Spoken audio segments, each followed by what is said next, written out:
व्हर्टिसेलियम लॅकामी जर तुम्ही झाडावरती जोपर्यंत फ्रूट आहेत त्यावेळेस 2 ते 3 वेळा जरी स्प्रे घेतले तरी चालतात. ओके. आता हे जे आहेत हे बायो कंट्रोल्स जे आहेत हे आपण ऍप्लिकेशन कशा घ्यायला पाहिजे. आता मी तर तुम्हाला पूर्ण फोडून सांगितलं. फंगस असली तर ट्रायकोडर्मा घ्यायचं, विल्टिंग आली डम्पिंग आली तर तुमचा सुडोमोनास घ्यायचं, पॅसिलोमायसिस कशासाठी सांगितलं, निमॅटोड साठी सांगितलं बरोबर. बिव्हेरिया बेसियाना हा कशासाठी सांगितला, बिव्हेरिया बेसियाना हा तुमची थ्रिप्स माइट्स अळी याच्यासाठी पण काम करतो. बेटारायझिन आणि सोनलाइन तुम्हाला कशासाठी सांगितले, उमनी अळी जी आहे त्याच्यासाठी बरोबर. आणि बॅसिलस तुरंजिस पानं कुरतडणारी अळी, खोडं कुरतडणारी अळी जी आहे त्याच्यासाठी. आणि व्हर्टिसेलियम लॅकामी जे आहेत हे तुमच्या मिलीबग साठी. या सगळ्या गोष्टी तुम्ही बायो कंट्रोलच्या माध्यमातून शेतांमध्ये जर याचा वापर केला तर माझ्या माहितीनुसार तुम्हाला रासायनिक जे आहेत बंद करावे लागतील हे मी बोलणार नाही. रासायनिक हे बंद होऊ शकत नाही. कारण कशामुळे की जमिनी वातावरणामुळे वेगवेगळ्या प्रकारचे दोष दूषित परिणाम होत आहेत. तिसरी गोष्ट, आपल्याकडे पूरक जमिनी तशा आणि पाणी तसं नाही आहे की ते त्या टेम्परेचरला सर्व्हायव्ह करतील बरोबर. त्याच्यामुळे अनैसर्गिक आणि नैसर्गिक जे ताण पडतात त्याचे ए मधनं बी मधनं सी मध्ये व्हायला काहीच वेळ लागत नाही. मग ते जे ट्रेस येतात त्या ट्रेसला लगेच रिकव्हर करण्यासाठी तुमच्याजवळ हे ड्रम जर बनलेले असले तर तुम्ही लगेच मारू शकता. आणि हे बाजारातून आणणं म्हणजे ह्या गोष्टी महागड्या आहेत. मी जर म्हटलं की 200 लिटर मारायचं आहे तर 200 लिटर तिथे 10-20 हजार रुपये आणि हे 500-600 रुपये फार गडबड शास्त्र आहे. तर हे तुमच्या शेतांमध्ये बनवलेले असले पाहिजे जेणेकरून तुम्हाला ते ऍप्लिकेशन अमावस्या पौर्णिमेला जर करत गेले तर तुम्हाला प्रॉब्लेम येणार. ओके. हा, तुम्हाला जमिनीमधून द्यायचे असले जमिनीमधून द्या, वर्ण स्प्रे करायचे असले वर्ण स्प्रे करा बरोबर. आता यांना देण्याचे वेळ कुठपर्यंत आहे आणि कधी कधी दिले पाहिजे.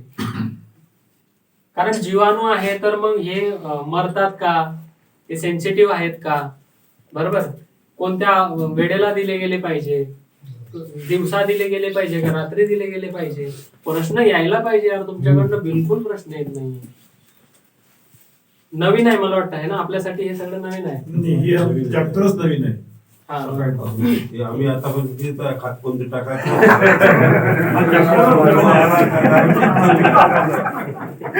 आमचे खिसे खाली त्याचे डबे भरून तर आम्ही मेणासारखी भिडलो द्यायच्यात. ह्या ज्या गोष्टी आहेत तुमच्याजवळ अजून 2 महिन्याचा वेळ आहे. जमिनीमध्ये जो मी तुम्हाला गोल बनवलेला होता आणि जो सूक्ष्मजीव इथं दाखवला ते सूक्ष्मजीव कार्य हे करतात तुमचे एनपीके बॅक्टेरिया आणि हे बॅक्टेरिसाइड जे आहे ते बॅक्टेरिया जमिनीमध्ये भरण्यासाठी तुम्हाला 2 महिने अवधी आहे. सूर्याचं टेम्परेचर ज्या टायमाला 32च्या पुढे जायला लागलं, 32च्या पुढे म्हणजे काय की रेशो दाखवायला लागलं की आपल्याकडचं वातावरण 32 अंश सेल्सिअस झालं, त्या टायमाला हे 50% काम करणं बंद करून देतात. काय करतात, 50% काम करणं बंद करून देतात.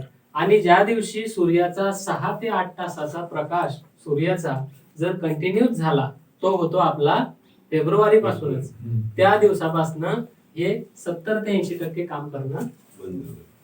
आता तुम्ही म्हणसाल चालेल तर पद्धत आहे बरोबर आहे की नाही. आपण दुकानदाराला तर बोलून गेले पण आता दुकानदाराला जावं लागेल झालं. तर त्याच्यासाठी करायचं काय की ह्या ज्या गोष्टी आहेत ह्या आतापासून आपल्या जमिनीमध्ये भरून ठेवायच्या. आणि उन्हाळ्याचे दिवस जर असतील तर उन्हाळ्याच्या दिवसांमध्ये रात्र येते. रात्रीच्या वेळेला संध्याकाळच्या प्रहारी ज्या टायमाला झाडाचं क्रॉस रेस्पिरेशन होतं. आता तुम्ही म्हणाल हे काय आहे, झाडाचं क्रॉस रेस्पिरेशन कधी होतं कार्बन डायऑक्साईड माहिती आहे. क्रॉस रेस्पिरेशन झाड काय घेतं वातावरणातून आणि काय देतं हे माहिती आहे.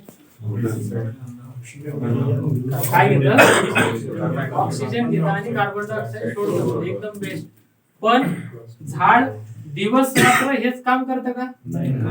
रात्री कार्बन डायऑक्साईड ते रात्री माणूस बनून जातं, ऑक्सिजन देतं आणि कार्बन डायऑक्साईड सोडतं. पण ही प्रक्रिया केव्हा चेंज होते? संध्याकाळी 6-7च्या दरम्यान. बरोबर. ही जी प्रक्रिया आहे, ज्या टायमाला याचं क्रॉस रेस्पिरेशन होतं, ज्या टायमाला हे फोटोसिंथेसिस याची जी हे बंद होते, म्हणजे झाडाचे टोमॅटो वगैरे जे ओपन रंध्र ज्याला म्हणतो आपण, पनंद्रिय जे म्हणतो पानाचे, जे हे टोमॅटो क्लोज आणि उघडणे म्हणजे बंद करणे आणि उघडणे हा जो प्रोग्राम होतो, हा लगभग सकाळचे 6 ते संध्याकाळचे 6 आपण पकडू शकतो. पण आपल्याकडचे दिवसमान वेगवेगळे आहेत.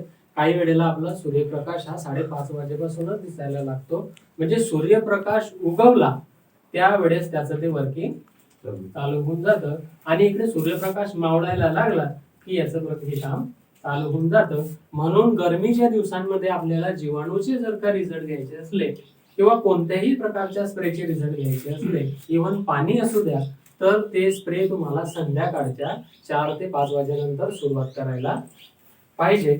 तर तुम्हाला त्या स्प्रेचा 101% रिझल्ट मिळेल. मी 100 म्हणत नाही, 101% रिझल्ट त्यावेळेस तुम्हाला त्याचा मिळेल.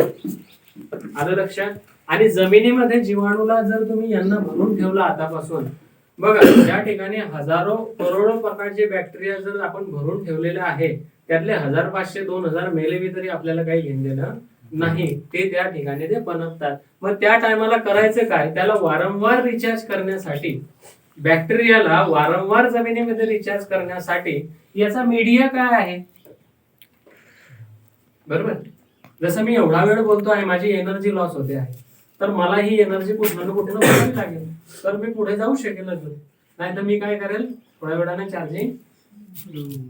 तशी यांची चार्जिंग जर का संपते आहे, तर मग याला चार्जिंग करणारे काय अशी शृंखला आहे जी याला चार्जिंग करू शकते? तर त्याला खाद्य दिले गेले पाहिजे. तर खाद्य, याला जे खाद्य आहे, याला खाद्य झाडाच्या मुळ्यांजवळच आहे.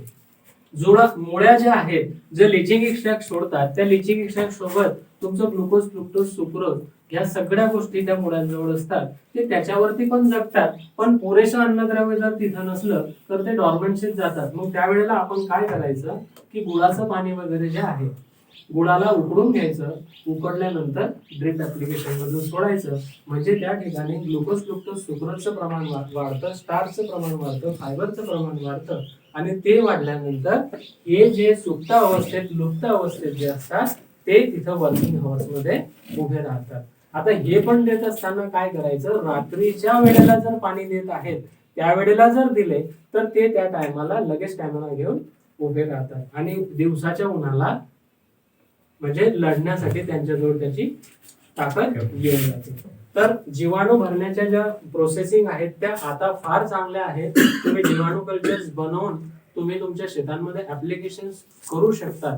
बघा याच्यामध्ये अशा गोष्टी आहेत की चांगलंही होईल, वाईट होणार नाही, पण आपल्या डोळ्यासमोर चित्र असेल की याच्याने काही फरक पडत नाही. पण फरक हा 100 नाही 200% पडतो, हे मी माझ्यापासून सांगतो. जर तुम्ही ते मिश्रण व्यवस्थित बनवलं, तुम्हाला ह्या, आता मी सगळ्या गोष्टी सांगितल्या, रिचार्ज कसं करायचं, कसं काय करायचं, जर ह्या गोष्टी आपल्याला माहिती आहे तर आपली फॅक्टरी बंद पडायला, आपल्या याची जीवाणूची जी फॅक्टरी आहे, जो 10% जो हिस्सा आहे तो बंद पडायला नको पाहिजे.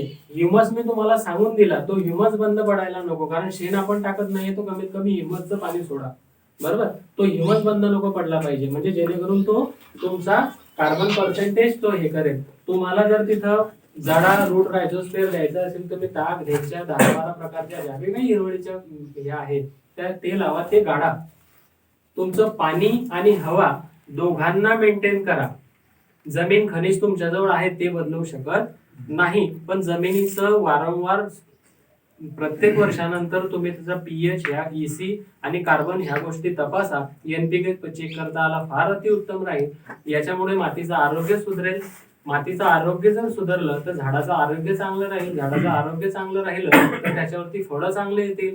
फळं जर चांगल्या क्वालिटीचे आले तर ते फळं मार्केटला जातील. मार्केटला ते फळं जर का व्यक्तींनी खाल्ले तर त्यांना कोणत्या प्रकारचे आजार होणार नाही. त्यांना आजार नाही झाले तर दवाखाने पडणार नाही. दवाखान्यांची गरज नाही पडली तर मग डॉक्टरची काही गरज नाही. म्हणजे मी माझ्या मुलाला नीटचा फॉर्म भरायला लावणार नाही. बिना पैशाच्या उपाय. मी त्याला सांगेल सरळ सरळ तू कृषीचा डॉक्टर होय हो, फक्त चांगलं ज्ञान पाहतो. नाही तर MSc BSc PhD झाली पण त्याला बैलाला ज्ञान की काय द्यायला पाहिजे शेतकऱ्याला. तो त्याच्या त्या एका टांगवरती तेच सांगतो, त्याने ते शिकलेलं आहे ते त्या गडबड गोष्टी आहेत. बरोबर. आपल्याला शेतकऱ्याला जे तारणाऱ्या गोष्टी आहेत त्या सांगितल्या गेल्या पाहिजे. मी तुम्हाला बघा NPK सांगितला, तुम्हाला बुरशी सांगितल्या, तुम्हाला जमिनीचा pH वगैरे सांगितला, तुम्हाला मायक्रोरायझा सांगितला, मायक्रोरायझाचे कार्य सांगितले. बरोबर. आता तुम्हाला तुमच्याकडनं येणारे जे प्रश्न आहेत ते जर काही असले तर ते तुम्ही मला विचारू शकता. सगळ्यात महत्त्वाची गोष्ट गुडचे प्रमाण किती जास्त बनवायचं हे वन टाइम बघा, एका एकराला 2 किलो गुळ भरपूर झाला 200 लिटर पाण्यामध्ये. ते जर का तुम्ही जमिनीमधलं दिलं तर चांगलं आहे. आणि गुळच द्यायला पाहिजे असं नाहीये. गुळ बी 54 रुपये किलो आहे. नाही तर पुढच्या वर्षी माहिती पडलं की सगळे शेतकरी गुळाच्या भेल्या आणतोय तर त्याचे भाव 60 रुपये किलो होऊन गेला. बघा, जिथं मागणी आहे, जिथं सप्लाय आहे तिथं रेट वाढतात. मग आपण शेतकरी आहे, आपण जर संत्रा पिकवू शकतो तर आपण गुळ बी पिकवू शकतो. मी जर बटाटे सांगतो आहे तर बटाट्याचे भाव वाढून जातील. आपल्याजवळ शेती आहे, आपल्याला आपल्या शेतामध्ये लागणारे कच्चं अन्नद्रव्य जेवढेही आहे ते जर आपण स्वतः बनवले, बटाटे म्हणा, तुमचा ऊस म्हणा. आता गुळच टाकला पाहिजे असं नाही आहे. तुम्ही ताज्या ऊसाचा रस जरी टाकला, इकडे ऊसाचा रस काढला, तो तुमच्या बांधाला धुऱ्याला जर ऊसाचे रोपटे लावलेले आहे तर तुम्ही 10 लिटर रस जरी टाकला तरी आपल्या खिशातून जातं काय? त्याची रिझल्ट नाही. त्याच्यामध्ये बघा, साखर ही केव्हा बनते? ज्या टायमाला ती परिपूर्ण होते, म्हणजे ग्लुकोज फ्रुक्टोज सुक्रोज होतो त्याच्यामध्ये, त्यावेळेस तो गोड लागतो. त्या अवस्थेत ऊस कापायचा, त्याचं क्रशिंग करायचं, रस काढायचा, टाकायचा. गुळाची गरज, तो तर प्युअर ऑर्गॅनिक मॅन्युअर आहे आपल्या शेतात. बटाटे लागताय, मी सांगितले 50 किलो बटाटे एका लाईन मध्ये लावून ठेवा कुठेतरी. बटाटे मस्त घुगरी माती करून तिथलेच बटाटे काढून टाकायचे. बटाट्याचा भरोसा नाही. 30 रुपये 40 रुपये 10 रुपये काय आहे. आपल्याला जर रॉ मटेरियल आपलं स्वतःच करता आलं तर आपण कोणत्याही स्टेजला काही करू शकतो. हे बॅक्टेरिया वगैरे कुठलं काय ह्या गोष्टीसाठी जर पाहिजे असलं तर सगळ्यात महत्त्वाची गोष्ट की इथं किसान कार्यशाला YouTube चॅनल किती शेतकरी बघतात. एक वेळा थोडंसं जर हाताच्या याच्याने जर दिलं तुम्ही तर मला लक्षात येईल की मला किती शेतकरी बघतात. जर बघत नसाल तर YouTube वरती किसान कार्यशाला टाका, किसान कार्यशाला गणेश किसान, तिथे एक YouTube चॅनल आहे. ते चॅनल वरती गेल्यानंतर एखादा एक व्हिडिओ बघा, बघितल्यानंतर चॅनलला सबस्क्राईब करा आणि बेल आयकॉन दाबा. म्हणजे हे जे व्हिडिओ येतात हे तिथं माहिती तुम्हाला मिळेल. आणि तुम्हाला जर ती माहिती आवडत असेल तर तुमचे जवळचे मित्र परिवार त्या लोकांना ती शेअर करा. मी याच्यासाठी सांगत नाहीये की मला फॅसिलिटी मिळाली पाहिजे, पण माझ्या शेतकऱ्याला ही माहिती, जो की घरी बसलेला आहे आता आणि तो मोबाईल वरती जेव्हा वेळ देतो तो काही वेगळं बघतो, त्यावेळेस जर एखाद्या टायमाला माझा व्हिडिओ जर त्याला सापडला तर तो बारकाईने बघू शकतो. याचे प्रमाण पूर्ण आहे व्हिडिओ मध्ये दिलेले आहेत, सगळ्या गोष्टी दिलेल्या आहेत. हे तुम्ही आपल्या इथनं मागवू बी शकतात. CKPL मधनं हे नंबर दिलेले आहेत किंवा YouTube वरती तुम्ही गेले तर त्याच्यामध्ये ऑफिसचा नंबर आहे, सगळ्यांचा नंबर आहे. बरोबर. आणि किसान कार्यशाला YouTubeला टाका, तिथं माझं सगळं तुम्हाला याच्यामध्ये कसं आहे. आता चॅप्टर